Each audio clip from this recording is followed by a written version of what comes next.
Shalom, peuple de Dieu. Nous voici encore aujourd'hui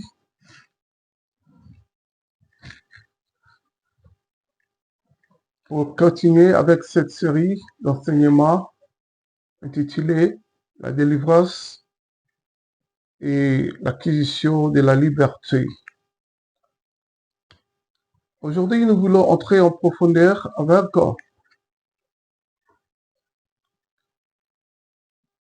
cette notion, la notion de la connaissance pour acquérir la liberté.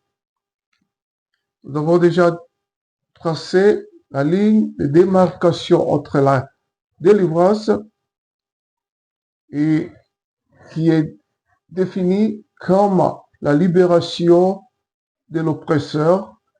Et nous avons pu définir l'acquisition de la liberté comme la libération permanente de l'oppression.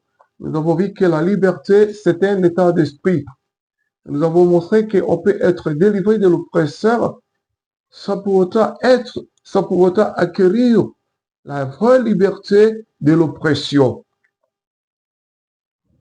Et on a vu que la connaissance, l'acquisition de la connaissance, et surtout de la connaissance exacte, et l'établissement de la relation avec le Seigneur constitue les clés pour l'acquisition de la vraie liberté. Et on a montré que on peut chasser l'oppresseur peut s'éloigner de nous. Mais cela n'exclut pas l'idée qu'il peut encore revenir et revenir avec puissance si on n'a pas acquis la connaissance, la vraie connaissance la connaissance de la vérité et si on n'a pas établi la relation avec le Seigneur. Et aujourd'hui, nous allons encore parler un tout petit peu de Paul qui a acquis la liberté sans vainement utiliser le nom de Jésus, mais on utilisait la connaissance qu'il avait du Seigneur, la connaissance exacte, puisque nous avons dit que la connaissance est divisée. Il y a deux sortes de connaissances. La connaissance erronée, laquelle si on l'applique, on ne pourra aboutir à la solution. On ne pourra connaître la liberté. Et il y a la connaissance exacte qui nous aide à acquérir la liberté. Et dans Actes chapitre 22, nous avons vu que Paul était, Actes chapitre 22, verset 22 à 29, nous avons vu que Paul était arrêté, il était accusé. Et nous avons dit qu'être accusé ne veut pas dire être condamné. Et pendant que Paul était arrêté, accusé, il devait être interrogé. Mais Paul a dit au satanier qui devait le fouetter pendant qu'il était lié, il a demandé si on pouvait flageller un citoyen romain qui n'est même pas condamné. Et nous savons bien que nous ne pouvons pas être, nous qui sommes en Christ, nous ne sommes pas condamnés. Car toutes nos condamnations, Jésus a pris nos condamnations et nous a libérés. Être condamné ne peut pas être accusé. Ça ne veut dire pas être condamné. On peut aussi vous accuser pour des faits qui ne sont pas, pour des crimes que vous n'avez pas commis. Même s'il y a des crimes que vous avez commis, mais si vous êtes au Christ, vos crimes ou vos péchés sont expiés. Maintenant, qu'est-ce que Paul a fait? Paul a demandé, est-il permis de flageller un citoyen romain? Paul avait la connaissance de son identité romaine qu'il a acquise par les droits de naissance sur le territoire romain. Bien sûr, nous savons que Paul est juif, mais il était né sur le territoire romain, la Cilicie. Il a appliqué la connaissance la vraie connaissance, la connaissance exacte de son identité. Il avait aussi la connaissance de ses droits et il les a réclamés. La connaissance est le mot-clé pour l'acquisition de la liberté. Et quand les satellite ou le chef de militaires romains est allé faire les rapports chez les tribunaux, c'est-à-dire les juges, il a dit, l'homme que nous avons lié et que nous devons flageller, il est romain. Le tribun est venu, il a dit, es-tu romain? Paul lui a dit, oui, je suis romain. Et le tribun, il avait peur. Et il a dit à Paul, moi j'ai acquis la nationalité romaine à prix d'argent. Paul a dit, non, moi je suis né, j'ai acquis par les droits de naissance. On peut dire quelque chose. La connaissance apporte la liberté. La connaissance fait peur au diable. Le diable n'a pas peur de quelqu'un qui prononce le nom de Jésus, qui a gobé tous les versets bibliques. Mais le diable a peur de quelqu'un qui a la connaissance exacte. Et quelqu'un qui a aussi la connaissance de ses droits. Et le tribun a dit on doit délier Paul. Et Paul était délié. On ne l'avait pas flagellé, on ne l'avait pas fouetté. Aujourd'hui, nous allons parler de la différence entre quelqu'un qui est affranchi ou quelqu'un qui a été délivré sans avoir établi la connaissance, établi la relation avec le Seigneur, sans avoir la connaissance exacte de son Dieu. Nous savons, comme nous l'avons dit auparavant, que les Israélites sont sortis de l'Égypte. Ils étaient délivrés de l'esclavage. Et nous avons vu qu'être délivré de l'esclavage,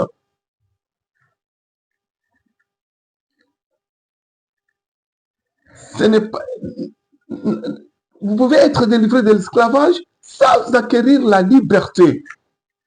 Ils étaient délivrés de l'esclavage. Ils étaient éloignés de l'oppresseur ou des oppresseurs, les Égyptiens, les pharaons et les Égyptiens qui les opprimaient, qui les accablaient, qui mettaient la pression sur eux.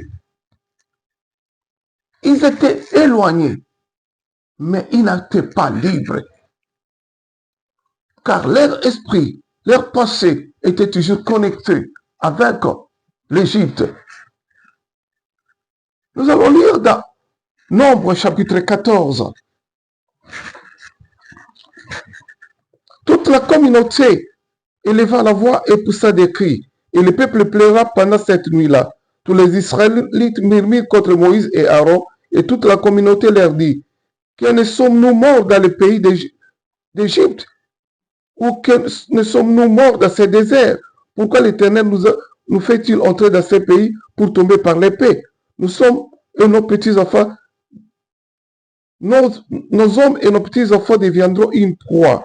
Ne vaut-il pas mieux pour nous retourner en Égypte? Et ils se dirent l'un à l'autre, donnons-nous un chef et retournons en Égypte.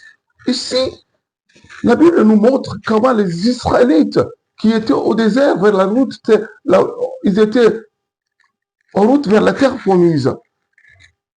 Dieu a dit à Moïse de prendre 12 espions pour aller explorer la terre promise. Ils étaient partis et quand ils sont revenus, parmi les 12 espions, 10 ont dit que cette terre qu'ils veulent occuper, la terre promise, il y a des géants. Et ils avaient peur, ils étaient découragés. Ils ont dit, nous ne pouvons pas prendre en possession cette terre.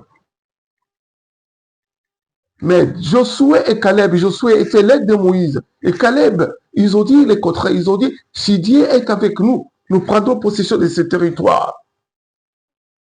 Et quand les Israélites ont entendu les rapports des 10 espions, ils étaient découragés. Ils ont murmuré. Ils ont dit, nous devons chercher un autre chef et nous devons retourner en Égypte. Et nous allons aussi lire dans Exode, voir quelque chose de très... Qu'est-ce que les Israélites ont encore dit quand ils étaient en route vers la terre promise? Toute la communauté des Israélites partit d'Élim pour arriver au désert de Sin, qui est entre Élim et le Sinaï, le 15e jour du second mois après leur sortie du pays d'Égypte. Alors toute la communauté des Israélites murmura dans le désert contre Moïse et Aaron. Les Israélites leur dirent, que ne sommes-nous morts par la main de l'Éternel dans le pays d'Égypte, quand nous étions assis près des marmites de viande, quand nous mangeons du pain à satiété, car vous nous avez fait venir dans ce désert pour faire mourir de faim toute cette assemblée. Ici, nous voyons que les Israélites ne faisaient que murmurer.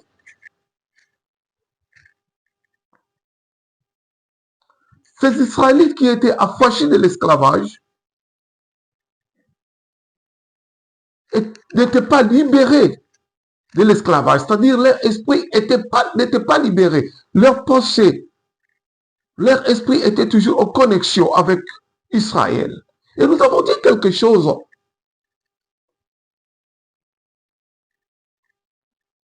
à propos de avec une citation, là où nous avons dit qu'il ne faut pas seulement donner ou offrir du poisson à quelqu'un, car offrir du poisson à quelqu'un qui a faim, c'est apaiser momentanément sa faim.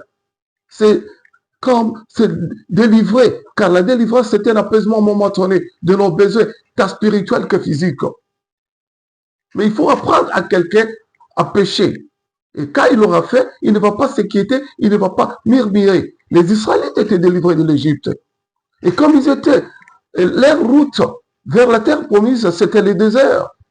Et le désert, c'était lieu où il n'y a pas la présence de la vie, pas d'eau, pas de la nourriture. Et c'était un problème. Et nous avons dit que la vie est toujours, la vie c'est un ensemble de solutions et de problèmes. La solution précède le problème. Et le problème, ce n'est qu'une opportunité pour découvrir la solution. Mais comme les Israélites n'avaient pas la connaissance exacte, ils ne pouvaient pas découvrir la solution à leurs problèmes. Comme ils n'avaient pas la relation avec le Seigneur. Moïse avait une relation bien établie avec le Seigneur. Il connaît le Seigneur, il connaît le Dieu qui l'a rencontré dans le désert, qui lui a dit, allez délivrer mon peuple. Et Josué il était son assistant. Il avait aussi acquis la connaissance quand il était avec Moïse. Les rapports des espions, des 10 espions, ont créé l'agitation. Quelqu'un qui a la frustration. Les dieux qui délivrent, ils nous délivrent. Non, parce que comme la délivrance, ce n'est pas une fin en soi. La délivrance nous aide dans la quête de la connaissance et dans la quête de l'établissement et la consolidation de la relation avec le Seigneur. Et quand on a la relation avec le Seigneur et on a la connaissance de Dieu, Dieu va nous pourvoir. Il va nous pourvoir de la vraie connaissance, afin que nous ne soyons pas des frustrés, afin que nous ne puissions pas nous agiter devant les problèmes. Car il n'y a jamais eu de problème sans solution avec le Seigneur. Les Israélites ont voulu retourner en Égypte. Et le Seigneur nous a affranchis pour que nous puissions jouir de la liberté. La délivrance n'est pas une fin en soi. Ils ont murmuré. Quelqu'un qui n'a pas établi la relation avec le Seigneur, quelqu'un qui n'a pas acquis la connaissance exacte du Seigneur, il sera toujours un homme frustré. Être délivré n'est pas synonyme de l'acquisition de la liberté. Quand on a la liberté, on ne sera pas agité. Et la connaissance, vous voyez, il y a une chose dans nos assemblées. Nos assemblées aiment beaucoup parler du diable, de démons, de ceci. Et c'est là, quand on parle de ces choses, cela crée des frustrations, des inquiétudes dans la vie des gens qui n'ont pas la connaissance exacte du Seigneur. Nous n'avons pas besoin de connaître les noms des démons. Les choses cachées sont à Dieu. Dieu nous révèle les choses qui nous aident dans la consolidation de notre relation, dans la consolidation de notre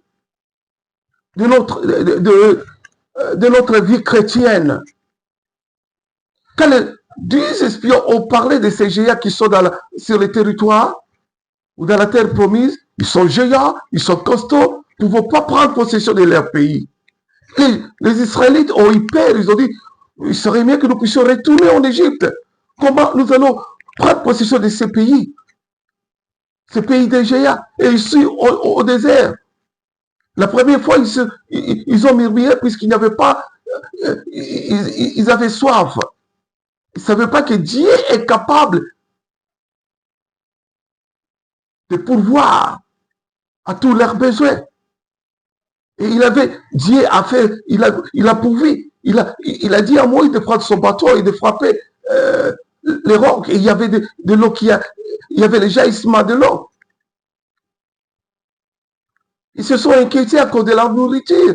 Dieu a fait descendre la manne. Le paix qui est venu du ciel. Dieu qui nous délivre, il veut que nous soyons réellement libres. Voilà pourquoi dans Galates chapitre 5, le tout premier verset nous dit que le but de la délivrance, Dieu qui nous a affranchis du joug de l'esclavage, le but, c'est pour que nous puissions jouir de la liberté. Dieu ne a pas délivré les Israélites du joug de l'esclavage pour qu'ils puissent toujours errer dans le désert, mais le but était d'atteindre la terre promise et vivre dans la liberté. Les Israélites, comme ils n'avaient pas la connaissance exacte de Dieu, ils ont commencé à murmurer. Quelqu'un qui n'a pas la connaissance exacte de Dieu, quelqu'un qui ne veut pas approfondir sa connaissance de la parole de Dieu, bien même s'il est délivré de ce problème, il sera toujours agité. Et on a vu que quand on est délivré, il y a toujours moyen qu'on soit encore tourmenté par les mauvais esprits, par les problèmes. Et les problèmes ne cesseront jamais dans la vie. Jésus n'a pas dit que ceux qui viendront en lui n'auront plus de problèmes. Les chrétiens sont comme la rose. Il n'y a pas de rose sans épines. Mais les problèmes constituent en réalité les opportunités pour que nous puissions découvrir la solution. Dieu, quand même, il a créé le monde. Il a fait la création de l'homme. Dieu a fait précéder la création de l'homme par la solution. Il a créé les jardins d'Éden. Il a mis les plantes, il a mis les fruits, il a mis les animaux. Afin que l'homme puisse jouir. L'homme était la dernière créature de Dieu. Puisqu'il a d'abord fait précéder la création de l'homme. Les autres créatures qui permettront à l'homme de jouir de sa vie dans les jardins d'Éden. Quand Dieu a fait sortir les Israélites de l'Égypte, il avait déjà prévu la solution en ce qui concerne l'eau, la nourriture. Et Moïse, comme il avait la connaissance de son Dieu, il n'était pas un homme agité. Et nous avons vu que le diable n'a pas peur des hommes qui ont emmagasiné, gobé les versets bibliques, les gens qui font les visages du nom de Jésus, qui chassent les démons par-ci, par-là. Paul, mais bien qu'il soit lié, Il n'a pas dit, au nom de Jésus, je brise, oh, je coupe ces liens. Mais il a dit, est-ce que vous pouvez-vous flageller, lier et flageller un citoyen romain qui n'est pas condamné? Les enfants de Dieu ne peuvent pas être condamnés par le diable. Mais le diable, il est notre accusateur devant le Père, jour et nuit. Il nous accuse. Cela est écrit même dans le livre de Révélation, dans le livre d'Apocalypse. Il est là pour nous accuser. Il a aussi accusé Josué dans le livre de Zacharie. Bien, mais notre Seigneur Jésus, notre avocat auprès du Père, il est là pour balayer les accusations du diable. Quand on a la connaissance du Seigneur, on n'a pas peur. Et nous devons cesser de faire un vain usage du nom de Jésus. Et nous faisons usage du nom de Jésus et nous ne voyons pas de résultats puisque nous n'avons pas la connaissance exacte. Paul avait la connaissance de son identité puisqu'il était né sur le territoire romain. Paul avait la connaissance de ses droits. Comme il avait la connaissance de ses droits, il les a réclamés. Et on l'a délié. C'est la même chose aujourd'hui. Les gens qui n'ont pas la vraie connaissance de leur identité et de leurs droits, ils errent d'une assemblée à une autre en quête de bénédictions. Pourtant, Jésus-Christ a dit, voici les signes qui accompagneront ceux qui auront cru en mon nom. Ils chasseront les démons. Ils imposeront les mains aux malades. Ce n'est pas un privilège pour les pasteurs, les évangélistes, les docteurs, apôtres, prophètes, mais toute personne qui a reçu Jésus, qui a la connaissance de la parole de Dieu, de la vérité, car c'est la vérité qui nous a fâchés. Et j'ai dit qu'on acquiert la liberté, ça ne se donne pas, ça s'acquiert. Tu peux acquérir tout ce que vous vous appelez bénédiction par la connaissance de la vérité. De la vérité. Si vous avez une relation avec le Seigneur, nous devons consolider notre relation avec le Seigneur avec la connaissance, l'acquisition de la connaissance. L'acquisition de la connaissance et une connaissance exacte, pas une connaissance erronée, car la connaissance erronée ne peut jamais nous aider à découvrir la solution à nos problèmes. La fois prochaine, on va continuer avec cette série et nous allons parler aussi des limites de la liberté. Car aller au-delà de la limite de la liberté, va nous créer des problèmes. La liberté n'est pas sa limite. La liberté a ses limites. Mais nous devons vraiment consolider notre relation avec le Seigneur par l'acquisition de la connaissance exacte, approfondir notre connaissance de la parole de Dieu, afin que nous puissions toujours trouver la solution à tous nos problèmes et que nous ne soyons pas des hommes frustrés, agités, puisque nous sommes toujours ici, nous sommes encore sur la terre. Et tant que nous sommes sur la terre, nous aurons toujours des problèmes jusqu'à la fin de notre vie. Et nous ne devons pas trembler, être agités, être frustrés devant les problèmes. Le diable n'a pas peur des gens qui prononcent, qui crient le nom de Jésus. Mais il a peur des gens qui ont la connaissance exacte de la vérité, qui ont la relation avec le Seigneur et qui ont la connaissance de leurs droits. Je ne cesserai de dire que la délivrance, c'est comme les soins palliatifs qui anéantissent les douleurs, qui apaisent momentanément les symptômes, mais qui ne traitent pas les causes de la maladie. Mais nous avons besoin des soins curatifs. Et les soins curatifs, c'est l'acquisition de la liberté. La délivrance n'est pas une fin en soi. La vraie liberté s'acquiert par la connaissance de la vérité, la connaissance de son identité, c'est que la connaissance et la revendication de ses droits. Nous devons acquérir la liberté. Nous ne devons pas seulement parler de la délivrance dans nos vies, nous devons parler de l'acquisition de la liberté. On fait des jours de la vie, la vie que le Seigneur a préparée pour nous.